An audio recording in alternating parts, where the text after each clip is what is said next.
Morning students, welcome to mathematics care point. तो आज हम लोग प्रॉपर्टी नहीं पढ़ेंगे क्योंकि theorem number 1, theorem number 2, theorem number 3, तीन थ्योरम में इस चैप्टर को मैंने बांट दिया, डिवाइड कर दिया है। तो तीनों थ्योरम जो आपको पढ़ा चुके हैं। पहला थ्योरम में रिमाइंड करा दे क्या पढ़ाया, 2 इंटू 2 ऑर्डर का इन्वर्स निकालना। सेकेंड थ्योरम में पढ़ाया 3 इंटू 3 ऑर्डर का इन्वर्स निकालना। और थर्ड थ्योरम में जिस तरह से हम याद रखे हुए हैं, हम आपको समझा रहे हैं, उस तरह से आपको भी याद रहना चाहिए कि सर किस चैप्टर में कितना थ्योरम पढ़ाया है और थ्योरम के साथ साथ कौन किस थ्योरम में कौन सा टॉपिक पढ़ाया है। तो थ्योरम नंबर 1 में 2 इंटू 2, थ्योरम नंबर 2 में 3 इंटू 3, थ्योरम नंबर 3 में प्रॉपर्टी पढ़ाया है। किसका प्रॉपर्टी? कि आपका इन्वर्स का प्रॉपर्टी के ज्वाइंट ऑफ ए के साथ क्या होगा, माइनर क्या होगा, कोफैक्टर क्या होगा, इसका प्रॉपर्टी पढ़ाया है, जिससे एक नंबर क्वेश्चन हर साल एग्जाम में रहना ही रहना है। अब हम लोग पढ़ेंगे इस वीडियो में 4.4 का टोटल क्वेश्चन कि 4.4 में कितना क्वेश्चन है, और नेक्स्ट पढ़ेंगे 4.5 का टोटल क्वेश्चन। तो आप ध्यान रखिएगा कि अगर आप थ्योरी पढ़ लेते हो, बार बार एक ही बात हम कर रहे रिवाइंड करा रहे हैं कि अगर आप थ्योरम पढ़ लेते हो तो कोई भी क्वेश्चन बहुत आसानी से बना सकते हो। तो अगर क्वेश्चन में डाउट हो रहा है तो क्वेश्चन पर मत समझो, समझो थ्योरी कहाँ इसका समस्या था। क्योंकि यहां पर क्या निकालना है, इसका निकालना है, बता रहे आपको, माइनर कोफैक्टर। माइनर कोफैक्टर का मतलब है सखंड और सखंडज। तो आपको सखंड और सखंडज आना चाहिए। अगर तुम सखंड और सखंडज निकालना जानते हो 3 इंटू 3 ऑर्डर का, तो फिर कोई दिक्कत नहीं, इस क्वेश्चन को बना सकते हो। तो आइए पहले इस वीडियो को पॉज कर लीजिए, पॉज करके इसको आप बना लीजिए, तब मेरे साथ मिलाइएगा। पहला बना रहे हम ए का उपसारणी। तो उपसारणी निकालना सिखा रहे, कैसे निकालेंगे? M11, ध्यान रखिएगा, M11। तो M11 का पोजीशन यह है, यहां से इसको बंद करोगे, यहां से इसको बंद करोगे, 11 एक हम निकाल कर सिखा रहे हैं, उसके बार बार काम करना है। M11 क्या दिख रहा है आपको? जो दिखेगा वही लिखेंगे, ध्यान रखिएगा, जो दिखेगा वही लिखेंगे। यहां से ये बंद हो गया और यहां से ये बंद हो गया, क्या दिखा हमें? 1001 लिख चुके हैं। क्रॉस मल्टीप्लाई करा देंगे, 1 में 1 से 1, 0 में 0 से 0, बीच में किसका साइन होगा? माइनस का साइन होगा। क्लियर हुआ? अच्छा, अब क्या निकाला हमें? M12, नाइनों का नहीं, नौों का, नौवों सदस्य का ये काम करना है। 11, 12, 13, 21, 22, 23, 31, 32, 33, इतना काम आपको करना है। चलिए आइए 21 निकालते हैं। तो 21 का पोजीशन ही ना है, इसको नहीं लिखना है, इसके सामने इसको बंद कर दिए, इसके सामने इसको बंद कर दिए। ये जब बंद कर दोगे, ये बंद कर दोगे, तो क्या दिख रहा है? ऐसे भी इसको हटा सकते हो, यहाँ से इसके सामने बंद करके देख लो क्या दिख रहा है? 0 0 1 0, 0 0 1, सॉरी 0 0 0 और 1, ठीक है। क्रॉस मल्टीप्लाई करा, 1 into 0 equal to 0 minus 0 equal to 1, ठीक है। चलिए अब क्या निकालेंगे हम? 1 3, तो 1 3 निकालते हैं, यह है 1 3 का पोजिशन। 1 3 का ध्यान रहे कि अगली बार से जो R2 पर निकालेंगे वो डायरेक्ट हम निकालने वाले हैं, इसलिए आप इसको बढ़िया समझ लीजिएगा। 1 3 है, सामने सामने बंदो, कौन दिखाई दिया? 0 1 0 0 0 1 0 0, क्रॉस मल्टीप्लाई कराओ, 0 माइनस 0 इक्वल टू क्या आएगा मेरे पास? 0 आएगा, ठीक है। 0 माइनस 0 इक्वल टू यहाँ पर 0 है, 0 माइनस 0 0। चलिए अब क्या निकालेंगे? 2 1, तो 2 1 निकालते हैं हम। 2 1 का पोजीशन यह है। अब हम यहाँ डायरेक्ट लिखने वाले हैं। डायरेक्ट ऐसा भी आप काम कर सकते हो कि जब कैलकुलेशन सही होने लगे क्वेश्चन में, तो आप इसको डायरेक्ट लिख सकते हो। कैलकुलेशन सही होने लगे क्वेश्चन में तो आप डायरेक्ट इसको लिख सकते हो। चलिए तो 2 1, 2 1 ही पोजीशन है 2 1 का, तो 2 1 इधर से इसको बंद कर दिए, इधर से इधर बंद कर दिए। तो इसको बंद किए तो 0 0 1 0 1 दिखाई, इसको मल्टीप्लाई करेंगे 0, इसको मल्टीप्लाई करेंगे तो 0, तो क्या होगा? 0 माइनस 0 इक्वल टू क्या मेरे पास आएगा? 0। डायरेक्टली लिखने का काम चालू कर दिए हैं। M22 दिखाएंगे, तो M22 क्या करेंगे हम? A22 है, तो इसके सामने और इसके सामने बंद कर, ध्यान रखिएगा, इसके सामने ये बंद हो गया और इसके सामने ये बंद हो गया। तो क्या दिख रहा है? 1 0 0 1, मल्टीप्लाई कराओ तो 1 माइनस 0, 1 माइनस 0 इक्वल क्या होगा मेरे पास? 1 होगा, क्या होगा? 1 होगा। अब क्या निकालेंगे हम? M23, तो M23 निकालते हैं, M22 निकाल लिए, M23 23 यही ना है, तो इसके सामने बंद कर दिया गया और इसके सामने बंद कर दिया, ये भी बंद हो गया, ये भी बंद हो गया। क्या दिख रहा है 1 0 0 1 0, इसको मल्टीप्लाई करेंगे तो 0, इसको मल्टीप्लाई करेंगे तो 0, क्या होगा 0 माइनस 0 इक्वल टू क्या मिलेगा हमें 0। चलिए अब क्या निकालते हैं M31, तो M31 निकाला जाए, ये 31 का पोजीशन है, सामने से बंद कर दिए, क्या दिखाई दे रहा है 0 0 1 0, परस्पर मल्टीप्लाई कर दो तो 0 माइनस 0 इक्वल टू क्या होगा 0 होगा। चलिए अब क्या निकालना है M32, इन है M32, इसके सामने और इसके सामने बंद कर दोगे, तो जैसे ही आप इसके सामने ए बंद करोगे और इसको ए बंद करोगे तो क्या दिख रहा 1 0 0 0, इसको मल्टीप्लाई करोगे इसको मल्टीप्लाई करोगे 0, तो 0 माइनस 0 इक्वल टू क्या मिलेगा हमें 0। आई होप दैट क्लियर हो पा रहे हैं आप लोग।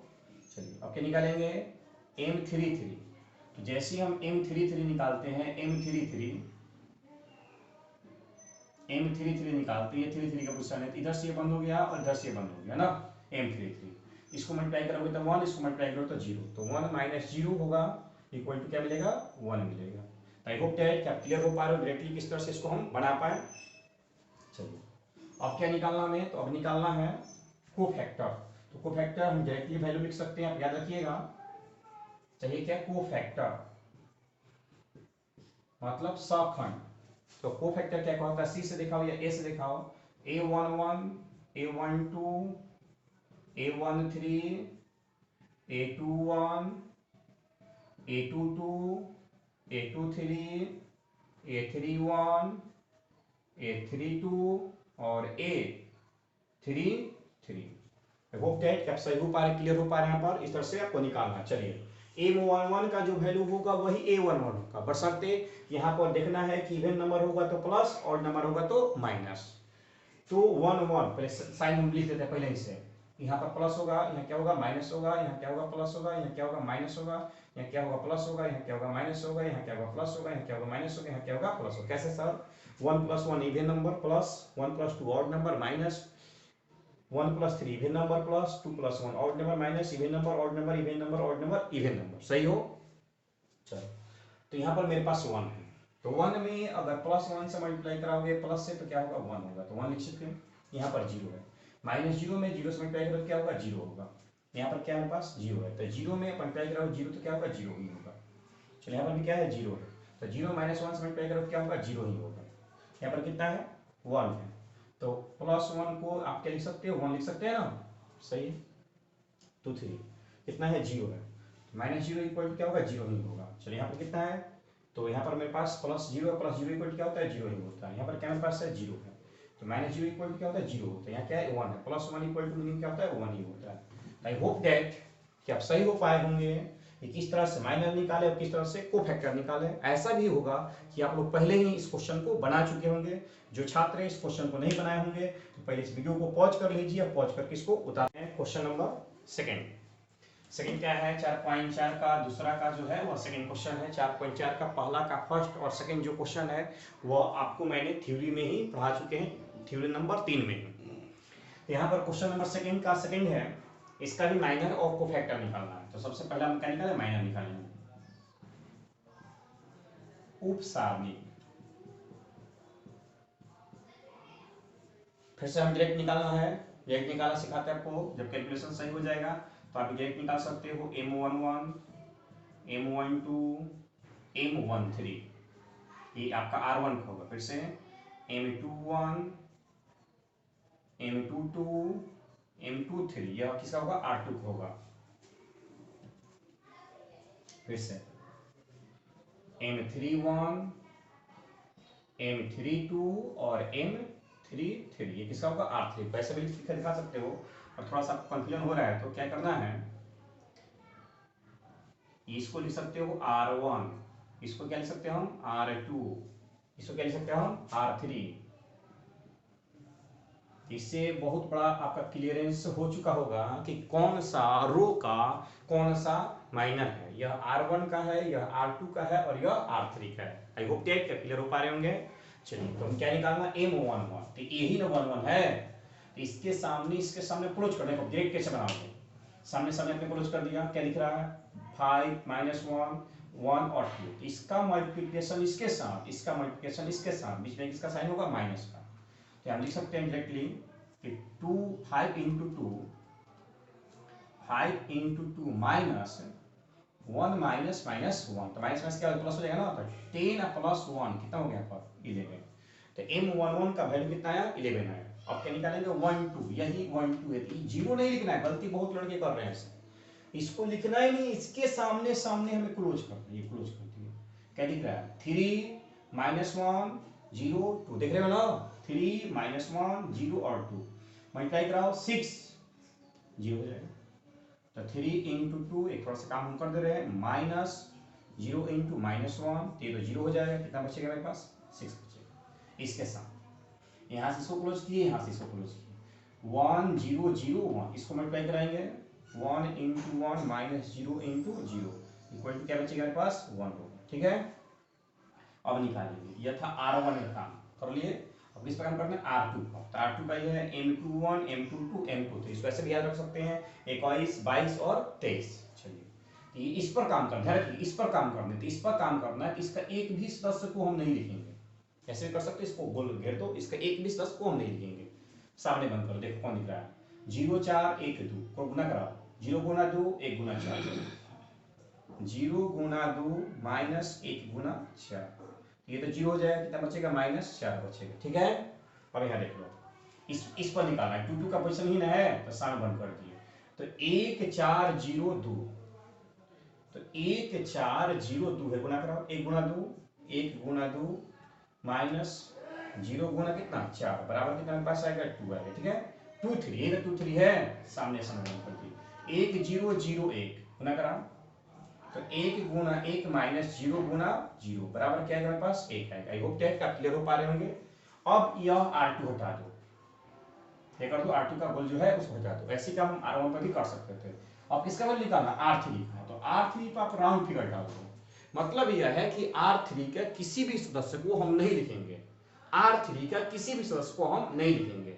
चलिए, तो अब क्या निकालना है 3 1, यही तो 3 1 है, इसके सामने खाली बंद करो, 0 4 5 माइनस 1, इसको मल्टीप्लाई कराओगे तो क्या होगा 0 इंटू माइनस 1 माइनस 5 इंटू 4, ये तो 0 हो गया, क्या बचेगा मेरे पास माइनस 20 बचेगा। ठीक है, आई होप दैट क्या सही हो पा रहे हो। चलो यहाँ आ जाओ, तो यहाँ पर क्या करोगे इसके सामने बंद कर दोगे, तो 1 4 3 माइनस 1, इसे मल्टीप्लाई करोगे तो माइनस 1, इसे मल्टीप्लाई करोगे यानी 1 माइनस 1, इसे मल्टीप्लाई करो माइनस 4 इंटू 3, तो क्या होगा आपके पास ये माइनस 1 और माइनस 12 क्या होगा माइनस 13 हो जाएगा। ठीक है, 3 3 यही नहीं आपका, इसके सामने ये तो बंद है पहले ही से ही, बंद इसको खाली करना है, सामने वाला इसको मल्टीप्लाई कराओगे तो 1 इंटू 5 माइनस 3 इंटू 0 होगा, ये क्या होगा 5, ये तो 0 हो जाएगा, तो क्या बचेगा मेरे पास केवल 5 बचेगा। ध्यान रखें कि कभी भी कैलकुलेशन सही करें, यहाँ पर 5 कर लीजिए, यहाँ पर 3 कर लीजिएगा, और 3 इंटू 0 इक्वल टू 0 होता है, तो 5 माइनस 3 इक्वल टू 2 लिख दीजिए, गलती हो जाएगा, फिर खोजते रह जाइएगा। तो अलजेब्रा में अगर कहीं गलती होता है तो खोजने के चक्कर मत रहो, फिर से उसको हटा दो, फिर से उसको बनाओ, तभी क्लियर हो पाएगा। यह मेरा माइनर निकल चुका है। अब क्या निकालेंगे कोफैक्टर, कोफैक्टर मतलब सब, तो बहुत आसान तरीका हमने सिखा दिया है, कि पहले आप लिख लो A11 A12 A13 A21 A22 A23 A31 A32 और A33। ठीक है, तो यहां तक आपको ये लिख लेना है। अब साइन चेक कर लेना है, साइन चेक करना कैसे करेंगे, 1 + 1 इवन नंबर है तो प्लस ऐसे भी लिख सकते हो, plus minus plus minus plus minus plus minus plus, क्योंकि अल्टरनेट काम कर, देख लो 1 + 1 2 सम संख्या प्लस 1 + 2 विषम संख्या माइनस 1 + 3 सम संख्या प्लस 2 + 1 विषम संख्या माइनस, तो ये साइन है। चलिए अब सामने सामने वैल्यू पे लिख लो, कितना है 11, तो प्लस 11 क्या लिख सकते हो हम, प्लस 11 लिख सकते हैं ना, 11 लिख सकते हैं। ठीक है, यहाँ कितना है 6, तो माइनस 6 का मतलब क्या होता है माइनस 6 ही होता है। चलिए यहाँ कितना है 1, तो प्लस 1 का मतलब क्या होता है 1 ही होता है। यहाँ कितना है -4, ध्यान रखिएगा -4 आया हुआ, यही गलती करोगे, -4 आया हुआ है, पहले से माइनस है तो क्या होगा माइनस माइनस प्लस, -4 आया हुआ है पहले से ही माइनस है तो माइनस माइनस क्या होगा +4 हो जाएगा। ऑलराइट, चलिए यहाँ 2 है, यहाँ +2 है, तो 2 + 2 को हम लिख सकते हैं ना, यहाँ 1 है और यहाँ माइनस है, तो क्या होगा, -1 होगा। यहाँ -20 है, यहाँ प्लस है, तो प्लस माइनस क्या होता है बताओ, माइनस हमने 20 लिख दिया, तो प्लस माइनस क्या होगा, -20 ही होगा ना। इस पर एकदम ध्यान रखिएगा। अलजेब्रा के अनुसार जो आपका इनटू का फैक्टर का जो वैल्यू है उसी के अनुसार plus minus equal to minus होता है, तो माइनस से लिखेंगे हम। 32, तो 32 का वैल्यू चेक किया जाए तो 3m32 कितना है, -13 है, और माइनस माइनस क्या हो गया, हम लिखेंगे कितना, -13, तो माइनस माइनस क्या होगा, तो माइनस माइनस क्या होगा, प्लस, तो क्या लिखेंगे, +13। 3 कितना मेरे पास है, 5, तो प्लस है, तो ये भी प्लस है, तो क्या होगा, 5 ही होगा। इस तरह से हम लोगों ने क्या निकाल लिया, तो इस क्वेश्चन का माइनर निकाल लिए और कोफैक्टर निकाल लिए। इस वीडियो को आप पॉज कर लीजिए, उतार लीजिए, तब आगे बढ़ते हैं। तो आइए देखते हैं क्वेश्चन नंबर 3। क्वेश्चन नंबर 3 में कुछ है नहीं, अगर हम आपको कह दें बनाने के लिए तो आप आसानी से बना सकते हो, लेकिन बशर्ते जिस तरह से क्वेश्चन कहेगा एग्जाम हॉल में उसी तरह से बनाना है, तभी तो आप 90+ नंबर ला सकते हो। नहीं तो अगर आप कल क्वेश्चन पढ़ लिए बना लिए तो बनाने के लिए आंसर तो आ जाएगा, लेकिन जितना नंबर चाहिए उतना नंबर नहीं मिलेगा। मान लो कि 3 नंबर का है, ये कह रहा है कि इसको दूसरे पंक्ति का प्रयोग करके इसका हल कीजिए। आपने क्या किया, दूसरा पंक्ति पढ़वे नहीं किया, इसको खाली हल करने यहाँ देख लिया कि त्रिभुज का चिन्ह लगा हुआ है, ट्रायंगल का, तो इसका वैल्यू निकालना है, इसका वैल्यू अब ये आपने निकाल दिया। तो उस कंडीशन में 3 नंबर के जगह पर एग्जामिनर के ऊपर है कि वो कितना नंबर आपको देगा, वो एग्जामिनर पर डिपेंड करता है। तो सबसे पहला काम है कि क्वेश्चन को आप पढ़ें, पढ़कर समझिए कि क्वेश्चन क्या कह रहा है, उसके अनुसार वर्क करना है। ये सबसे बड़ा फैक्ट होता है। अगर आपको अधिक नंबर चाहिए तब एग्जामिनर के माइंड में आप अपना कॉपी को बहुत बेहतर करना चाहते हैं, तब क्योंकि लाखों बच्चे एग्जाम दे रहे हैं, उस समय आपका कॉपी समान रहेगा तो 60-65 नंबर मिलेगा। लेकिन एक दो भी क्वेश्चन ऐसा होता है जो कि एग्जामिनर को देखने में लगे कि नहीं ये वाकई में कुछ बनाया हुआ है, कुछ बेहतर किया हुआ है, तो उस स्थिति में तुम्हारा जो कॉपी होगा वो अलग हो जाएगा और एग्जामिनर का फोकस वहां जाएगा और बढ़िया से आपका कॉपी चेक करेगा और जिस तरह से आपका नंबर होगा उस तरह से नंबर देगा। 90+ लाने के लिए आपको हर स्टेटमेंट को समझना होगा, कॉपी कैसे लिखा जाता है, क्या किया जाता है, क्या नहीं किया जाता है, सब एग्जाम के समय हम समझाते हैं। तो अभी से ही आप क्लियर करके चलना है। सबसे पहले राइटिंग जो है वो बहुत बेहतर रखना है, क्योंकि हम कितना भी पढ़े लिखे हुए हैं तो फटा हुआ कपड़ा पहन लें तो कोई क्या कहेगा। तो सबसे बड़ा परिचय है राइटिंग।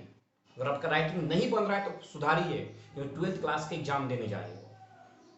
तो राइटिंग जो है वो आपका रफ ही बनाओ, क्योंकि फेयर का कॉपी जो होता है वो अलग होता है, रफ का कॉपी अलग होता है। नहीं, रफ को ही फेयर बनाना सीखो, क्योंकि जो राइटिंग रफ में होगा वही राइटिंग एग्जाम हॉल में होता है, ये आप 10th क्लास में भी देख चुके हो।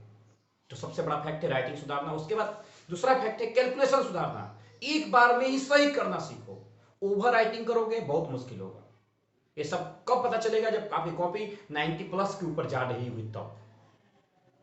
इधर है तो कोई दिक्कत नहीं है, 60-65 में है तो ओवर राइटिंग की हो क्या की हो क्या नहीं। जैसे ही 75 पार करेगा, क्योंकि 75 पर आपको डी लगता है जिसे डिस्टिंक्शन कहते हैं, और ये डी लगने का मतलब है कॉपी कम से कम 2 बार चेक होती है। तो उस कंडीशन में ओवर राइटिंग देखा जाता है, कैलकुलेशन देखा जाता है, तरीका देखा जाता है, मेथड देखा जाता है कि कौन बच्चे किस तरह से बना रहे हैं। तो यहां देखिएगा कि क्वेश्चन नंबर 3 को कैसे बनाएंगे हम। कर using cofactor of the element of second row इवेट। कह रहा है कि दूसरा पंक्ति का प्रयोग करके सखंडज के द्वारा इसका मान को ज्ञात करें। इवेट मतलब मान को ज्ञात करें, इसको हल को करें। ऐसे भी पहला भी बना सकते हैं कि दूसरा भी बना सकते हैं, तीसरा भी बना सकते हैं, किसी बनाओगे आंसर तो सेम ही आएगा, लेकिन जो क्वेश्चन करे उसके अनुसार। तो ये दूसरा का यूज करके पहले कोफैक्टर निकालना है, तो पहले कोफैक्टर निकालना।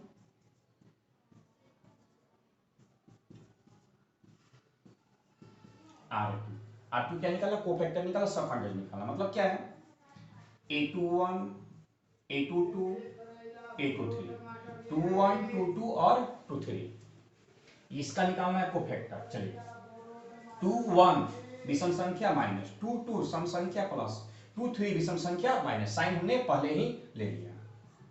क्या है इसका सामने देखो, बंद कर दिया, कितना दिख रहा है 3 8 2 6 2 3 3 8 2 और 3 माइनस क्रॉस मल्टीप्लाई करो, 9 माइनस कितना 16, कितना बचेगा, तो यहां बचेगा आपका 9 में से 16 जाएगा। यहां देख लो, इसको पहले चेक कर लो, 0 पर, तो 0 पर 0 नहीं लिखना है, क्या करना है, प्लस है, प्लस का साइन है, इसको बंद करो और इसको बंद करो, क्या बचा? 5 8 1 3, 5 8 1 और 3, इसको भी क्रॉस मल्टीप्लाई करा दो। 15 15 माइनस कितना 8, सामने जो कैलकुलेशन में लिखेंगे, चलो माइनस पर करते हैं, इसके सामने इसको बंद कर दो, तो क्या दिख रहा है आपको? 5 3 1 2, 5 3 1 और 2, ठीक है। इसको मल्टीप्लाई कर दो, ये हो गया कितना? माइनस का साइन है तो पहले माइनस का साइन पर रखो, माइनस कितना होगा 10 माइनस 3। अब है काम कि आप इसका वैल्यू कितना आता है उस वैल्यू को लिखा जाए। तो अब यहाँ पर काम करना है, कैलकुलेशन करना है, तो 9 माइनस 16 इक्वल टू माइनस कितना होगा 7 होगा, लेकिन पहले से माइनस है, यहाँ रखिएगा 9 माइनस 16 इक्वल टू माइनस 7 होगा, पहले से माइनस है तो माइनस क्या होगा प्लस 7 हो जाएगा, ठीक है। 15 माइनस 8 इक्वल टू क्या होगा 7 हो जाएगा, कोई दिक्कत नहीं है, पहले से प्लस है क्योंकि साइन फंक्शन क्या है प्लस है। 10 माइनस 3 इक्वल टू 7 होगा, लेकिन पहले माइनस लगा हुआ है तो क्या होगा माइनस 7 होगा। तो A21 A22 A23 का वैल्यू क्या है 7 7 और माइनस 7। चलिए अब कह रहा है इसी का यूज करके आप इसका वैल्यू निकालिए।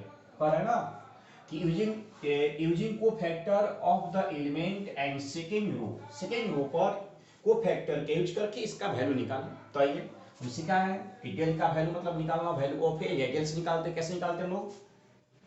सेकेंड रो पर निकालना हो तो सेकेंड रो पर निकालना हो तो A21 इंटू A21, याद रखिए थ्योरम में जो वैल्यू एलिमेंट का होगा वही वैल्यू कोफैक्टर का होगा, तो A21 सही हो, प्लस A22 तो A22 प्लस A23 तो A21 A22 A23, इस तरह से वैल्यू पे निकालना सिखाया था ना पिछले वीडियो में थ्योरम में। किसी पर भी अगर आपको कोफैक्टर दिया गया हो तो कोफैक्टर कौन सा निकाल सकते हैं, एक ऑब्जेक्टिव क्वेश्चन इसमें बताए थे हम। चलो तो A21 कितना मेरे पास है 2 है, 2 इनटू A21 कितना मेरे पास आया 7 आया, प्लस A22 मेरे पास कितना है 0 है तो 0, और A22 कितना मेरे पास आया 7 है तो 7, प्लस A23 मेरे पास कितना है 1 है तो 1 है, आई इंटू A23 कितना है मेरे पास -7 है तो माइनस क्या होगा 7 होगा। ये कितना हो जाएगा आपका 14, ये तो 0 हो गया, ये कितना होगा -7, क्या बचेगा मेरे पास 7। तो वैल्यू ऑफ डेल का जो वैल्यू है वो कितना आएगा आपका 7 आएगा। तो आई होप दैट कि आप क्लियर हो चुके होंगे किस तरह से इस क्वेश्चन को बनाए और किस तरह से बनाया जाता है। तो पहले इस वीडियो को पॉज करके आप उतार लीजिए, और एक बात ध्यान रखिएगा कि जिस पर काम करने के लिए कहेगा उसी पर हम काम करेंगे। तो इस वीडियो को उतार लीजिए। चलिए उतारने के बाद दिखाते हैं कि ये कैसे सर हमने लिखे हैं, कि कैसे सर ने लिख दिया। देखो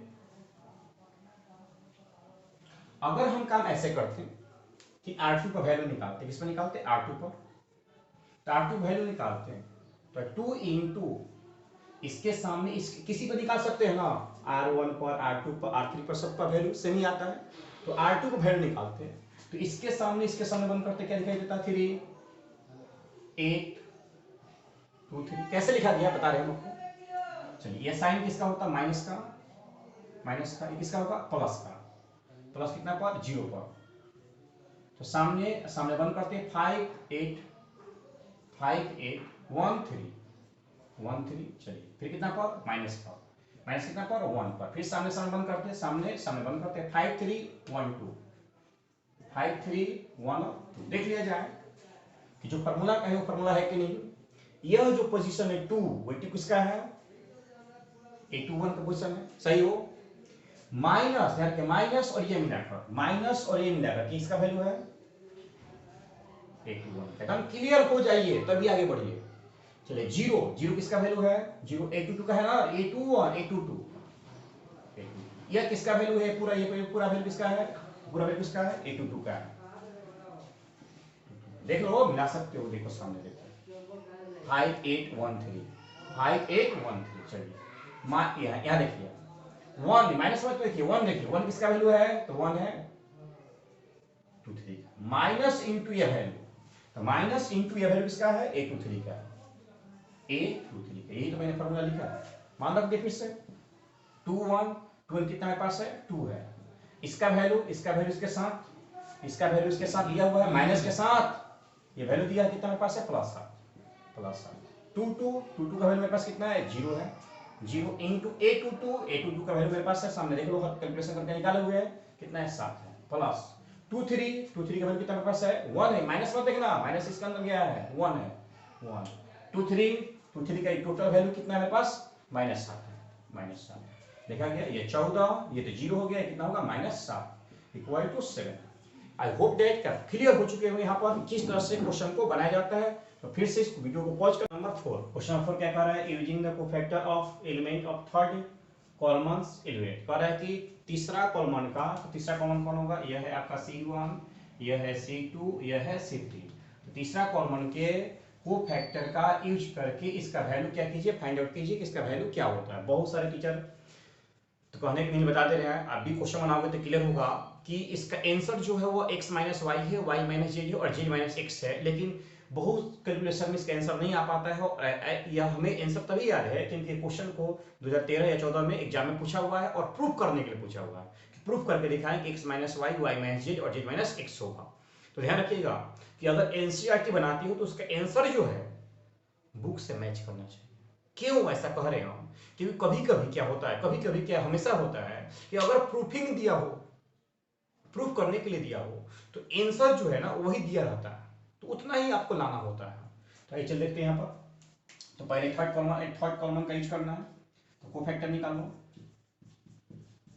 कोफैक्टर निकालेंगे थर्ड कॉलम का। तो थर्ड कॉलम कोफैक्टर कैसे निकालोगे, तो देख लो पहले क्या है, a11 a12 a13 a21 a22 a23 a31 a32 a और a33 यहाँ तक सही बात।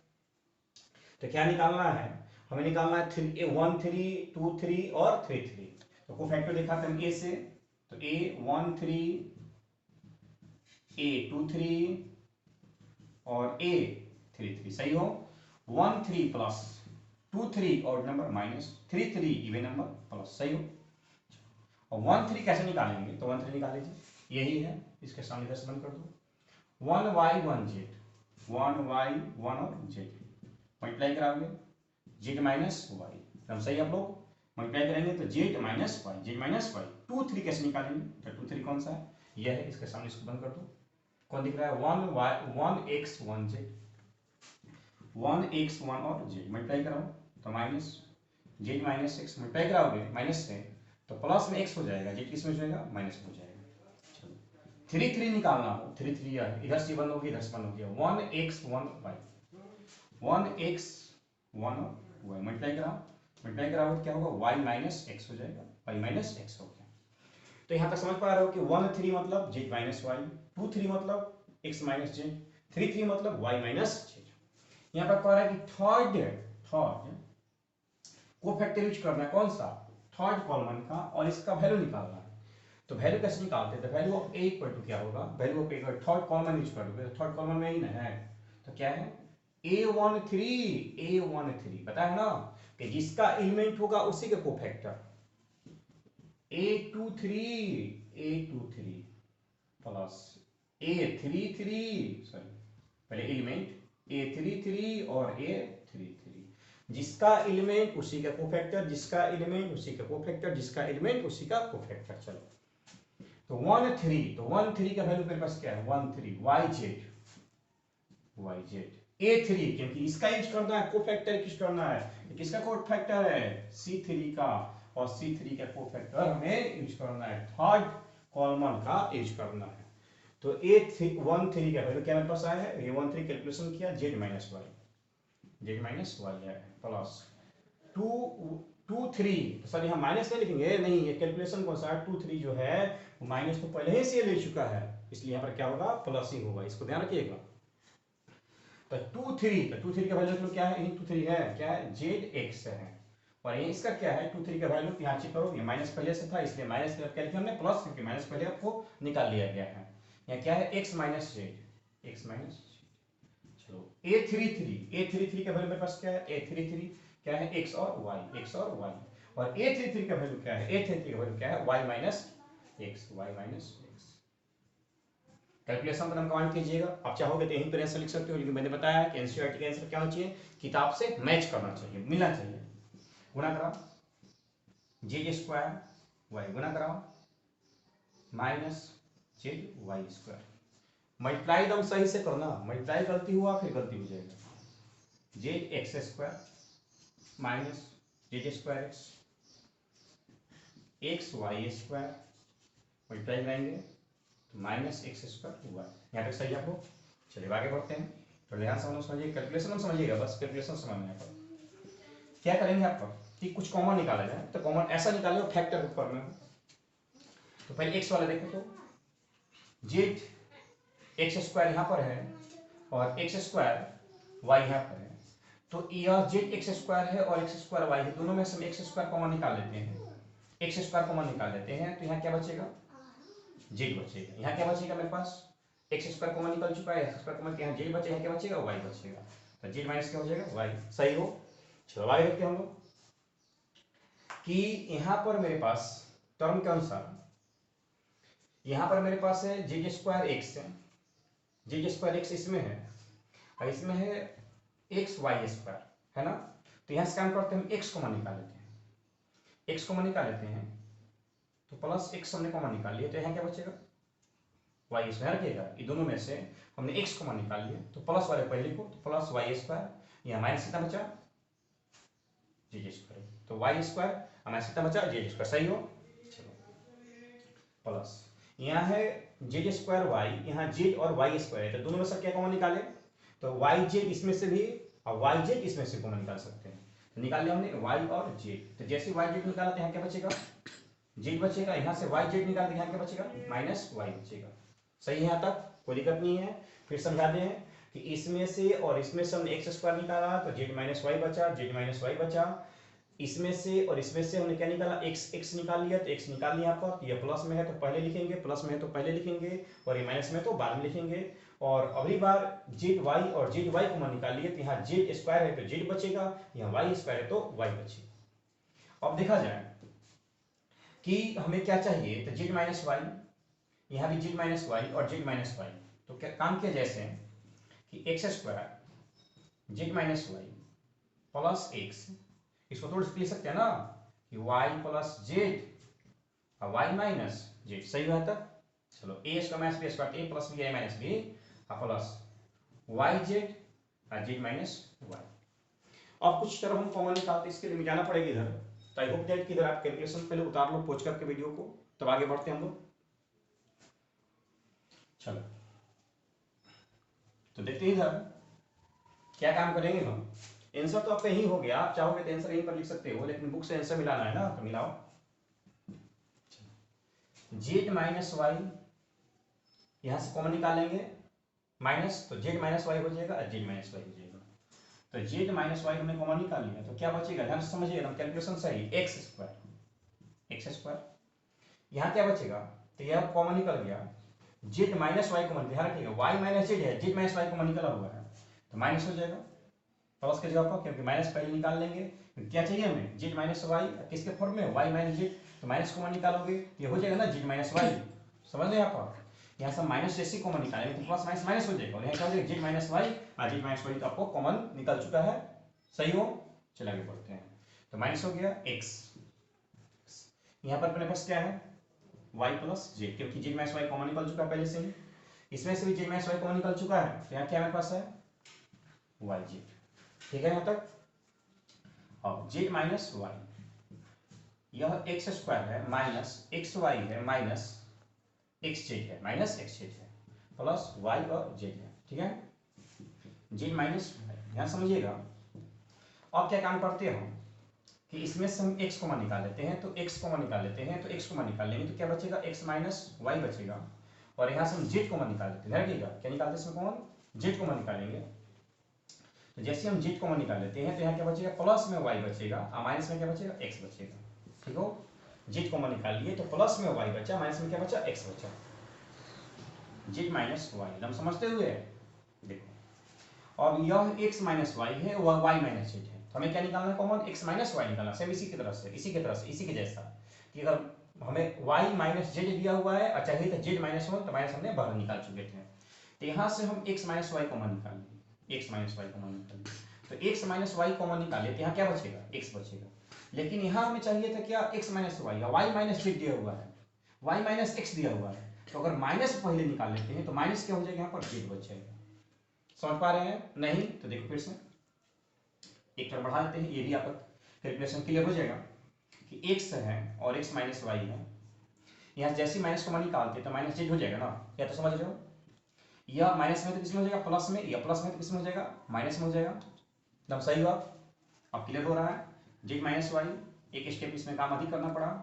यहाँ सब कॉमन निकालें क्या, x माइनस वाई और x माइनस वाई, तो x माइनस वाई हमने कॉमन निकाल लिया, तो क्या बचे यहाँ पर x, और यहाँ जो प्लस जेड था वो क्या हुआ, माइनस जेड, वो माइनस जेड हुआ।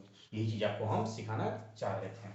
अब देख लो, अब यहाँ पर चाहिए हमें x माइनस वाई और जेड, x माइनस जेड है, लिख सकते हैं यहाँ पर कि x माइनस वाई है, यहाँ पर क्या है चाहिए y माइनस x चाहिए था, तो x माइनस वाई हमने लिख दिया, x माइनस वाई लिख दिया।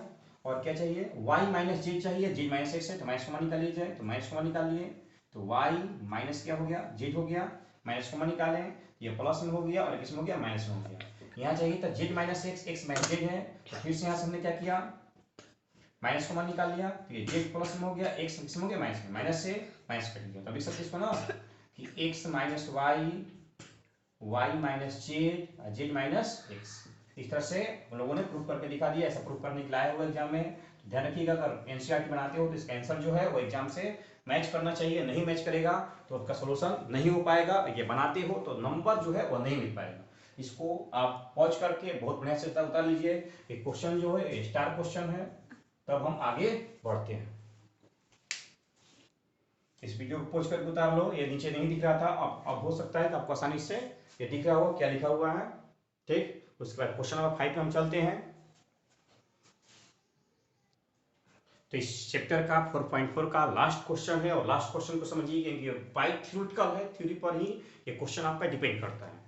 तो क्या कह रहा है कि ये दिया हुआ है ए आई जी एंड ए आई जी का यूज करके इसका वैल्यू बताना है कि वैल्यू क्या होगा। तो थ्योरम कौन सा बता चुके हैं कि जो पोजीशन हम एलिमेंट का यूज करेंगे, जैसे यह A11 होगा ना, तो इसका भी वैल्यू क्या यूज करेंगे हम, A1। जो पोजीशन एलिमेंट का होगा, जो पोजीशन एलिमेंट का होगा, जो पोजीशन एलिमेंट का होगा, सदस्य का होगा, वही पोजीशन को फैक्टर का होना एकदम अनिवार्य है। फिर से, जो पोजीशन एलिमेंट का होगा, जो पोजीशन एलिमेंट का होगा, वही पोजीशन को फैक्टर का होना अनिवार्य है। ऑप्शन में याद हो गया, तो याद हो गया तो बना सकते हो। देखो चेक करो ऑप्शन, किसी को लेकर 1 1 या 1 3 गलत हो गया पहले ही, 1 1 1 1 ठीक है, 1 2 2 1 ये भी क्या होगा, ऑप्शन गलत हो गया। जो स्थिति सदस्य की है वही स्थिति को फैक्टर होनी चाहिए। 2 1 1 1 ये भी क्या है, गलत हो गया। 1 1 1 1 2 1 2 1 3 1 3 1। कोई डाउट है क्या? बहुत बच्चे या कंफ्यूजन में रहते हैं कि सर इसको रट कर याद करें। टीचर लोग क्या करते हैं, इसको रटवा देते हैं कि ऐसे आप याद रखो। इस रटने वाली क्या कोई चीज है क्या इसमें? तो कुछ भी इसमें रटने लायक नहीं है। आप आसानी से समझ सकते हो कि जो वैल्यू सदस्य का होगा वही वैल्यू क्या होना चाहिए, कोफैक्टर होना चाहिए। दोनों का वैल्यू सेम होना चाहिए। अगर सेम है तो ये आपका सही है, तो उसके अनुसार चेक कर लो कि कौन सा ऑप्शन है। ऑप्शन नंबर क्या होगा आपका, डी होगा। आई होप दैट आप क्लियर हो चुके होंगे। इस वीडियो को पॉज करके उतार लीजिए, ऐसा कुछ उतारने जैसा है नहीं। फिर से एक बार हम रिमाइंड करा दें कि जो आपका YouTube पर बेसिक क्लास स्टार्ट होने वाला है वह 5 मई से होने वाला है। सर बार बार क्यों कह रहे हैं? क्यों इसलिए कह रहे हैं क्योंकि इसका एक क्लास भी न छूटे किसी का, वो आपका हो या किसी का भी हो। ये बहुत बेटर क्लास होने वाला है। इसमें हर चीज हम बताने वाले हैं कि मैथ क्या है, मैथ कैसे बनाया गया, मैथ का पिता किसे कहते हैं, यानी एकदम जीरो लेवल से। जीरो का आविष्कार किस सभ्यता में हुआ, मैथ का आविष्कार किस सभ्यता में हुआ, कब से हम मैथ का यूज कर रहे हैं, ये सब बहुत चीजें जो है आप लोग नहीं जानते हैं और इस तरह से पढ़ाई करते हैं। बहुत चीजें जो है हम नहीं जानते हैं। सबसे पहले मैथ को किस पेपर पे लिखा गया, किसी को पता है? सबसे पहले मैथ को किस सभ्यता ने यूज किया, नहीं पता है। मैथ का पिता जो है वो कौन कहलाता है, नहीं पता है। तो ये सारी चीजें आपके वीडियो नंबर 1 में, यानी कि मैथ का 0 से लेकर पाई तक की हिस्ट्री बताएंगे वीडियो नंबर 1 में। उसके बाद जैसे जैसे टर्म चलते जाएगा आपका मैथ जो है वो स्टार्ट होते जाएगा, हर टर्म का मैथ जो है वो बताएंगे, ये बार बार कर रहे हैं। तो मैं इसके पश्चात आप लोग से विदा लेता हूँ। आप लोग जहाँ पर भी हैं घरों में रहें, खुश रहें, मस्त रहें और समय के साथ साथ पढ़ाई करते चलिए। थैंक्स।